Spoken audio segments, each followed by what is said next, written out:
मैं प्रोफेसर आनंद प्रकाश त्रिपाठी रत्नेश।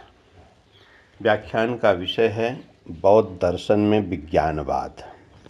जैसा कि नाम से स्पष्ट है कि बौद्ध दार्शनिक विज्ञान की ही एकमात्र सत्ता को स्वीकार करते हैं।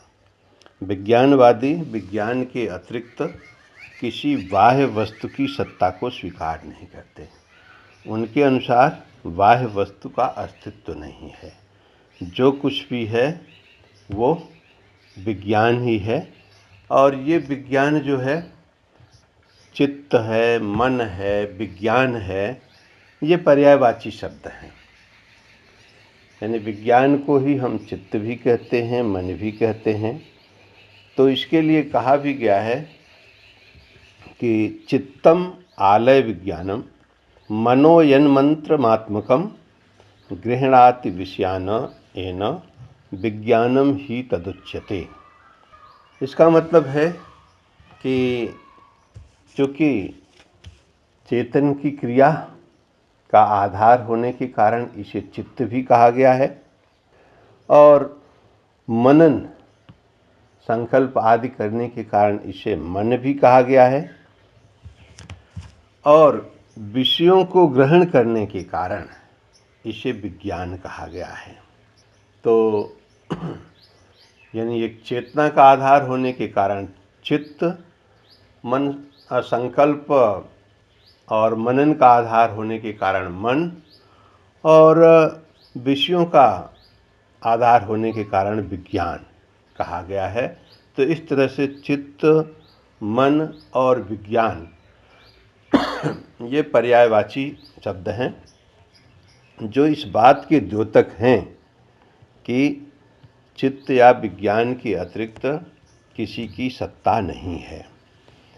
विज्ञानवाद इस सिद्धांत को मानने वाले जो हैं वो असंग हैं, वसुबंधु हैं, दिग्नांग हैं। लंकावतार सूत्र विज्ञानवाद का आधारभूत ग्रंथ है।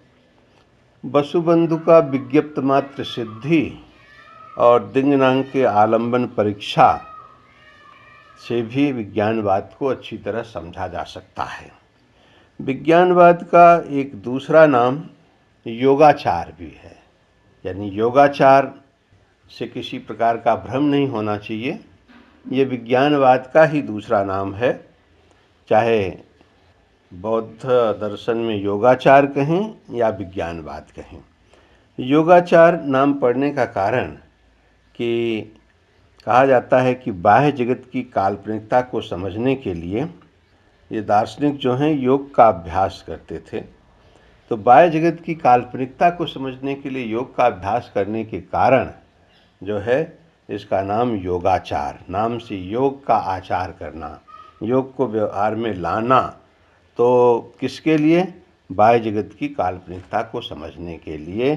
तो बाह्य जगत की काल्पनिकता को समझने के लिए योगाभ्यास करना, इसलिए योगाचार है। इससे भी ये सिद्ध होता है, योगाचार से भी सिद्ध होता है कि योगाचारी दार्शनिक जो हैं बाह्य जगत की वस्तुओं को स्वीकार नहीं करते। तो यहाँ उनका मानना है कि केवल चित्त की एकमात्र सत्ता है, बाह्य वस्तु कुछ भी नहीं है, और जो कुछ हम बाह्य वस्तु देख रहे हैं, जो अनुभव कर रहे हैं, वो एक तरह से चित्त का रूप है, चित्त से अलग नहीं है। क्योंकि विज्ञानवादी दार्शनिक कहते हैं दृश्यते न विद्यते बाह्यम चित्तम दृश्यते देह भोग प्रतिष्ठानम चित्त मात्रम बदाम्यहम। करें कि जो कुछ बाह्य दिखलाई पड़ रहा है वो है नहीं, उसका कोई अस्तित्व नहीं है, केवल चित्त ही चित्त है। और चित्त ही कभी देह के रूप में दृष्टिगोचर होता है, तो कभी भोग के रूप में होता है। यथार्थ में जितने सारे रूप हैं बाह्य जगत के, वो सब चित्त मात्र हैं, चित्त के अतिरिक्त और कुछ भी नहीं है। तो यहाँ तक कि ये माना गया है कि चित्त के अतिरिक्त संसार में कुछ भी नहीं है, जो कुछ भी है वो चित्त ही चित्त है। और चित्त के अतिरिक्त कुछ नहीं है। चित्तम वर्तते चित्तम, चित्तम एव विमुच्यते, चित्तम ही जायते नान्यत, चित्तम एव निरुध्यते। कह रहे हैं कि चित्त का ही अस्तित्व है, चित्त ही होता है और चित्त ही मुक्त होता है। चित्तम वर्तते चित्तम और चित्तम एव विमुच्यते, चित्त का ही अस्तित्व होता है और चित्त ही मुक्त होता है। और फिर कह रहे हैं कि चित्तम ही जायते नान्यत, यानी चित्त ही उत्पन्न होता है, कोई दूसरा नहीं, और चित्त ही निरुद्ध होता है। तो विज्ञानवादी इससे स्पष्ट होता है कि वो चित्त के अतिरिक्त किसी की सत्ता को स्वीकार नहीं करते हैं। धर्म कीर्ति के अनुसार जिन्हें लगता है कि बाह्य वस्तु अलग है और बाह्य वस्तु का ज्ञान अलग है, वो गलती करते हैं। वो इस तथ्य को सही ढंग से समझ नहीं पाते। सहोपलम्भ नियमात अभेदो नील तद्वयो, यानी सहोपलम्भ नियम से नील वस्तु और नील वस्तु के ज्ञान में कोई अंतर नहीं है। तो इसका मतलब ये हुआ कि नील वस्तु और नील वस्तु का ज्ञान अलग अलग नहीं है। तो नील वस्तु के ज्ञान में ही नील वस्तु समाहित है। तो इसलिए विज्ञान के अतिरिक्त कोई स्वतंत्र सत्ता नहीं है, केवल एकमात्र विज्ञान ही सत्य है। और कह रहे हैं कि जो लोग विज्ञान के बाहर की सत्ता को स्वीकार करते हैं, तो वो बिल्कुल जैसे स्वप्न में हम ये देखते हैं कि बाह्य वस्तु की सत्ता है, लेकिन वास्तव में होता नहीं है। जैसे स्वप्न में हम मिठाई खा रहे होते हैं, खूब प्रसन्नता का अनुभव कर रहे होते हैं, मिठाई बगल में रखा हुआ भी है, उसमें से निकाल के खा रहे हैं, और अचानक जब स्वप्न टूटता है तो बगल में रखी हुई मिठाई ढूंढते हैं तो कुछ मिलता नहीं है। इसका मतलब यानी जो स्वप्न में बाह्य वस्तु लग रहा था कि बगल में है, मिठाई बगल में है, तो वो स्वप्न टूटते ही उसका अस्तित्व नहीं होता, मिलता नहीं है।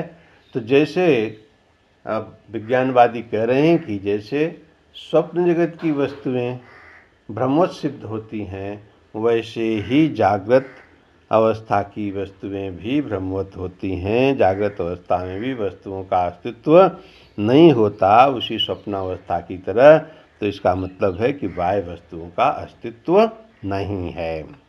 अब विज्ञानवादी ये भी कहते हैं कि भाई अगर बाह्य वस्तु है तो उसको जानने में कठिनाई होती है, उसका बाह्य वस्तु है तो ज्ञान होना चाहिए, और अगर ज्ञान नहीं होता है तो इसका मतलब है कि बाह्य वस्तु का अस्तित्व नहीं है।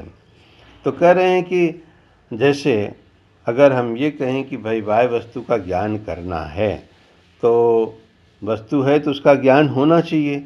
अब ज्ञान होना चाहिए तो इसका मतलब है कि जो वस्तु है वो या तो परमाणु से बनी होगी या परमाणुओं के संयोग से बनी होगी।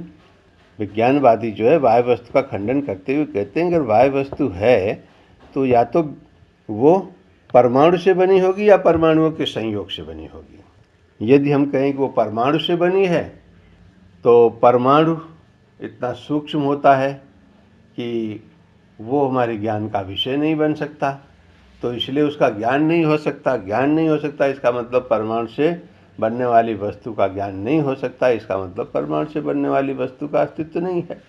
फिर दूसरी बात, परमाणु के संयोग से भी बननी हो सकती है।